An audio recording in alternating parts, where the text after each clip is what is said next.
warahmatullahi wabarakatuh. Selamat datang di video kami.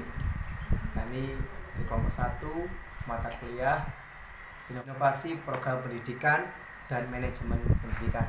Kali ini saya bersama teman-teman saya akan membahas tentang konsep dasar inovasi dan manajemen perubahan. Dalam pembahasan ini saya tidak sendirian, saya bersama dengan teman saya Zaidatul Nikmah dan juga Elo Puji Lestari Saturi. Dalam video ini kita akan membahas apa sih konsep dasar dari perubahan dan juga inovasi manajemen pendidikan, kemudian apa pentingnya inovasi dan perubahan, kemudian juga membahas tentang apa faktor pendorong perubahan dan juga tujuan dari perubahan. Kemudian ada pembahasan juga tentang bagaimana perubahan dengan konsep, proses, fungsi-fungsi, dan peran manajemen dalam perubahan. Inilah videonya, silakan disimak. Untuk masuk pembahasan yang pertama, yakni tentang pengertian inovasi dan juga perubahan. Di dalam pengertiannya sendiri itu banyak dicetuskan oleh para tokoh. Salah satunya dari Stata yang mengatakan bahwasanya inovasi sangat terkaitnya dengan bidang teknologi, di mana teknologi tersebut berfungsi untuk membuka wawasan sebuah perusahaan tentang suatu produk baru atau meningkatkan desain dan manufaktur dari produk atau layanan yang telah dimiliki oleh perusahaan. Kemudian ada juga pendapat dari Ahmad Bill mengatakan bahwasanya inovasi sebagai penerapan yang berhasil dari gagasan kreatif dan dalam perusahaan. Kemudian Robin juga mengatakan dalam bukunya, yakni inovasi adalah mengambil ide-ide kreatif dan mengubahnya menjadi produk atau metode kerja yang berguna. Jadi kesimpulan dari inovasi adalah dari pemaparan yang telah dijelaskan oleh para tokoh tersebut, yakni pengambilan ide-ide kreatif untuk mengubahnya menjadi sebuah produk atau jasa yang dapat menjadikan perubahan yang lebih baik bagi organisasi tersebut. Jadi yang dimaksud dengan inovasi pendidikan merupakan upaya dasar dalam membuka wawasan pendidikan untuk memperbaiki aspek-aspek pendidikan serta prakteknya pada lembaga pendidikan yang ia jalankan. Selanjutnya, pentingnya inovasi dan perubahan. Pentingnya inovasi dan perubahan ini meliputi kualitas kehidupan individu maupun kelompok guna mencapai kehidupan yang lebih baik lagi dengan cara meningkatkan dan memberikan peran banyak serta pengaruh positif terhadap kinerja suatu organisasi. Di sini kami akan memberikan salah satu contoh mengenai inovasi dan perubahan pada lembaga pendidikan, yang mana dapat kita ketahui pada zaman dahulu hingga sekarang banyak lembaga pendidikan yang hanya bisa memberikan informasi kepada wali murid melalui rapat terbuka maupun surat edaran lainnya. Nah, dari hal itu dapat kita evaluasi bahwa lembaga pendidikan seharusnya lebih memperhatikan sistem informasi manajemennya, yakni dengan cara membuat suatu aplikasi yang berisikan tentang kehadiran siswa, keterlambatan siswa, pelanggaran yang dibuat oleh siswa, SPP, pembayaran lainnya, serta pengumuman-pengumuman lainnya. Nah, aplikasi tersebut ini dapat diakses oleh guru, siswa, maupun wali murid melalui username dan password yang telah dibuat oleh sekolahan.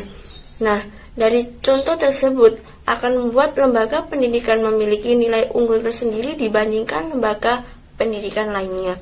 Dan hal tersebut juga akan membuat suatu lembaga pendidikan lebih mudah untuk mempromosikan sekolahan mereka serta mendapatkan peserta didik yang lebih banyak lagi dari sebelumnya. Kemudian faktor pendorong perubahan atau tujuan perubahan. Menurut HC, terdapat 6 faktor yang menjadi pendorong perubahan, yakni perubahan teknologi terus meningkat, persaingan semakin intensif dan menjadi lebih global, pelanggan semakin banyak tuntutan, profil demografis negara berubah, privatisasi bisnis milik masyarakat berlanjut, serta pemegang saham minta lebih banyak nilai lagi. Kemudian menurut Robbins, ia mengatakan bahwa terdapat 6 faktor pendukung atau kebutuhan perubahan, yakni sifat tenaga kerja, teknologi, kejutan ekonomi, persaingan, kecenderungan sosial, serta politik dunia. Nah, tujuan perubahan adalah tujuan yang terencana di satu sisi guna untuk memperbaiki kemampuan organisasi demi menyesuaikan diri dengan perubahan lingkungan, dan di sisi lainnya mengupayakan perubahan perilaku yang ada di organisasi tersebut. Untuk pembahasan selanjutnya yaitu mengenai konsep, proses, fungsi-fungsi, dan peran manajemen dalam perubahan. Nah, yang pertama adalah konsep manajemen dalam perubahan. Konsep manajemen dalam perubahan juga dapat diartikan sebagai sebuah ilmu dan seni untuk mengelola suatu perubahan agar kebijakan organisasi lebih bersifat fleksibel, mengikuti kondisi lingkungan dan cepat dalam menyesuaikan sehingga tidak tertinggal zaman dan teknologi. Nah, konsep manajemen perubahan itu membutuhkan dua zaman atau dua waktu, yaitu kondisi yang sekarang dan kondisi yang kita inginkan. Nah, di tengah-tengahnya itu adalah manajemen dalam perubahan. Yang kedua adalah proses manajemen dalam perubahan. Proses manajemen dalam perubahan itu terdapat 4 tahap. Yang pertama adalah tahap identifikasi perubahan. Nah, tahap ini adalah seorang diharapkan dapat mengerti perubahan, apa yang akan dilakukan atau apa yang akan terjadi. Dengan cara apa? Dengan cara mengumpulkan data dan informasi secara lengkap dan akurat.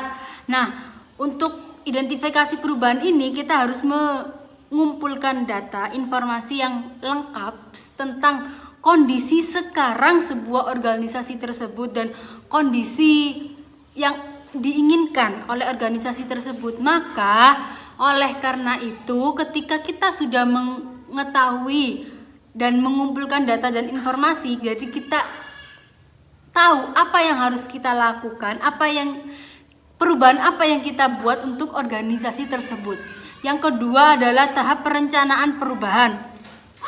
Tahap perencanaan perubahan ini merupakan langkah selanjutnya dari tahap identifikasi, yaitu seseorang harus menganalisis mengenai teknik dan pemilihan strategi. Ketika kita sudah tahu apa yang mau kita rubah, maka kita harus memilih strategi apa yang mau kita gunakan dan teknik apa yang mau kita gunakan. Dan tahap ini juga memerlukan faktor pendukung, yaitu faktor pendukung agar perubahan dapat berjalan dengan baik. Yang selanjutnya adalah tahap implementasi perubahan, yaitu menerapkan rencana perubahan yang telah ditetapkan pada tahap 1 dan tahap 2. Nah, tahap ini adalah tahap implementasi dari perubahan. Yang keempat adalah tahap evaluasi dan umpan balik, yaitu pada tahap evaluasi ini diperlukannya mengumpulkan data dan informasi kembali mengenai perubahan yang terjadi pada tahap 1, 2, dan 3. Ini bukan mengenai kondisi sekarang atau kondisi yang akan datang, tapi kondisi yang ketika pada tahap 1, kedua, ketiga dilaksanakan itu dikumpulkan untuk menjadi evaluasi dan untuk menjadi umpan balik ketika ada suatu permasalahan, itu untuk menjadi umpan balik agar kembali lagi ke tahap 1, yaitu tahap implementasi. Yang selanjutnya adalah tentang fungsi-fungsi manajemen dalam perubahan. Tak lain adalah memang fungsi-fungsi manajemen yang ada 4, yaitu fungsi planning, organizing, evaluating, dan controlling. Yang pertama adalah fungsi planning. Fungsi planning ini diperlukan untuk perencanaan yang terukur. Jadi dalam planning ini, perencanaan ini kita dapat mengukur kita mau perubahan itu sejauh mana. Seperti itu. Nah, melalui fungsi perencanaan ini, rencana perubahan dibuat dengan menentukan indikator-indikator perubahan dan penyusunan tim perubahan. Perubahan diukur dengan pengukuran yang konkret dan dibuat sejelas mungkin. Yang kedua adalah fungsi organizing. Nah, dalam fungsi organizing ini membantu manajer mengelola pelaksanaan perubahan agar sesuai dengan tujuan yang ingin dicapai. Jadi dalam organizing ini mengelola pelaksanaannya. Bagaimana pelaksanaan itu ketika nanti dilaksanakan itu di fungsi organizing ini diterapkan. Yang ketiga adalah fungsi actuating. Nah, fungsi actuating ini adalah pelaksanaan dari semua rencana yang telah disusun dalam fungsi planning dan fungsi organizing disusun, itu dalam fungsi actuating ini diterapkan, artinya dilaksanakan seperti itu. Tindakan tersebut digunakan untuk mengusahakan semua anggota kelompok berusaha untuk mencapai sasaran yang sesuai dengan perencanaan. Dalam hal ini adalah perubahan. Yang keempat adalah fungsi controlling, yaitu kegiatan yang menilai suatu kinerja yang berdasarkan pada standar yang telah dibuat pada planning yang lebih dulu. Yang selanjutnya adalah peran manajemen dalam perubahan. Nah, peran manajemen dalam perubahan yakni untuk mengatur secara sistematis perubahan apa saja yang akan dilaksanakan oleh suatu organisasi. Jadi memang manajemen dalam perubahan, memang manajemen adalah tugasnya untuk mengatur, maka perannya adalah untuk mengatur. Dan yang dilaksanakan oleh suatu organisasi agar dapat mencapai tujuan yang telah ditentukan dengan tidak tertinggal oleh perkembangan zaman. Nah, perubahan ini harus dilaksanakan memang di sebuah organisasi dan di sebuah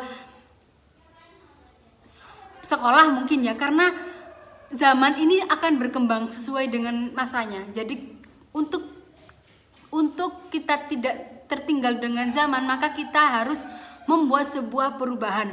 Contoh, secara tidak sadar atau mungkin kita sadar ya sebenarnya bahwa di masa pandemi COVID-19 ini pemerintah juga membuat sebuah perubahan, yaitu perubahan sekolah yang asalnya dari luring menjadi sekolah yang daring.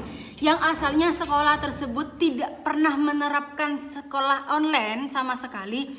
Namun dalam pandemi ini pemerintahnya menginovasi agar tidak tertinggal sebuah pendidikan di Indonesia, maka menggunakanlah sekolah yang namanya sekolah daring, seperti itu. Untuk itu terima kasih penjelasannya dari kelompok kami. Mungkin itu saja penjelasan yang dibuat dengan tema konsep dasar inovasi program pendidikan dan manajemen perubahan. Terima kasih.